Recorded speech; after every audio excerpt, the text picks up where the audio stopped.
शलाकया चक्षुरुन्मीलितं येन तस्मै श्रीगुरवे नमः। हे कृष्ण करुणा सिन्धु दीनबन्धु जगत्पते गोपेश गोपिकान्त राधाकान्त नमस्ते। Hare Krishna. Okay, so let's discuss about a very important topic today. Actually, before few days I was listening to a Harikatha by one of the prominent ISKCON devotee, and his name is Amarendra Prabhu. Actually, in his Harikatha, he was telling about some qualities of a person due to which that person can be very dear to Sri Krishna. Okay, so actually he has given the reference also from the Bhagavad Gita. Then I have gone through that reference, means Bhagavad Gita. Actually, in Bhagavad Gita, chapter number 12, slok number 13 to 20, means in 8 sloka, Sri Krishna himself mentioned about some qualities due to which a person can be very dear to Krishna, the Supreme Lord. Okay, so I thought to produce, and I love that slokas very much, and it influenced me a lot. So I thought to produce a video, a complete series on that topic. So this is the first video of that series. Okay, so we'll start with the chapter slok number 13 and 14. Okay, in slok number 13 and 14, Sri Krishna says, adveṣhṭā sarva-bhūtānāṁ maitraḥ karuṇa evaca nirmamo nirahankāraḥ sama-duḥkha-sukhaḥ santuṣhṭaḥ satataṁ yogī yata-ātmā dṛiḍha-niśhchayaḥ arpita-mano-buddhir mad-bhaktaḥ priyaḥ. Okay, so let's understand these two slokas one by one. Okay, means line by line.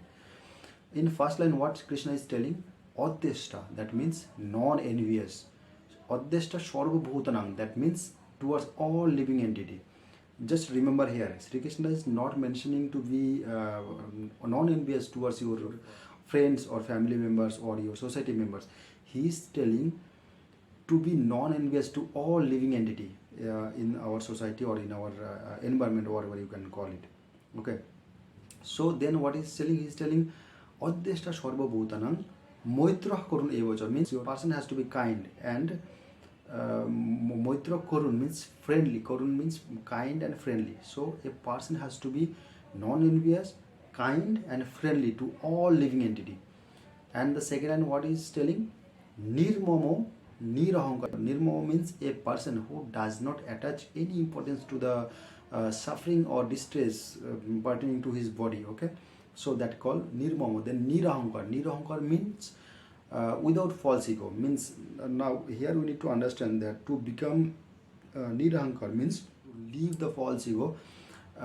We have to understand that we are not this body itself. Okay, we are actually our supreme, actually our eternal nature is we are the soul. Okay, so that if we understand that, then the false ego will go away. So what is telling, nirmamo nirahankāraḥ, then sama-duḥkha-sukhaḥ, that means who is equipoised in the happiness and distress. Means forgiving. Now how we can be equipoised or non-disturbed or non-agitated during happiness and distress? Okay, here is the secret. Actually, if we think that we are not this body itself, then we will not give too much importance, or we can say we will not be agitated with the suffering or distress caused to this body. Okay, so and another thing is, when a devotee or a pure devotee of Krishna is in distress or has fallen into suffering, then also he think that Krishna or the Supreme Lord is so merciful that he has reduced his suffering from such a high extent to a low extent. So if we follow this, then we also can be non-agitated during our distressful situation. Okay, and in happiness also, he thinks that everything comes to him by the Supreme God, you can say, so by the Supreme God. Okay, like happiness, distress, everything comes to us due to our past misdeeds. Okay, but the Supreme Lord is so merciful that he has reduced our suffering to such a low extent. If we believe like this, then we can be also equipoised during our happiness and distress. Okay, so sama-duḥkha-sukhaḥ. What is the next slok? Next slok is saying, santuṣhṭaḥ satataṁ yogī. Santuṣhṭa means satisfied. Santuṣhṭa satataṁ means who is satisfied in all circumstances. Santuṣhṭa satataṁ yogī. Yogi means one who is engaged in the devotional service towards the Lord. Now, here we need to understand then how we can be satisfied in all circumstances. Actually, a pure devotee of the Lord thinks or understands or believes that we are not receiving anything more or less than what we are deserved for. Means the happiness or distress, or you can say any material possessions, whatever we are having, that is exactly what we desired, what we means not desired, what we is entitled for. Means God is giving us what is adequate to us, or what is entitled to us. Okay, so santuṣhṭaḥ satataṁ yogi yata-ātmā dṛiḍha-niśhchayaḥ means who is determined. Now, how we can be determined? If we can control our senses, like eyes, our nose, and our tongue, our ear, and our skin. These are main 5 gross senses. If we can control these senses, then we can be determined.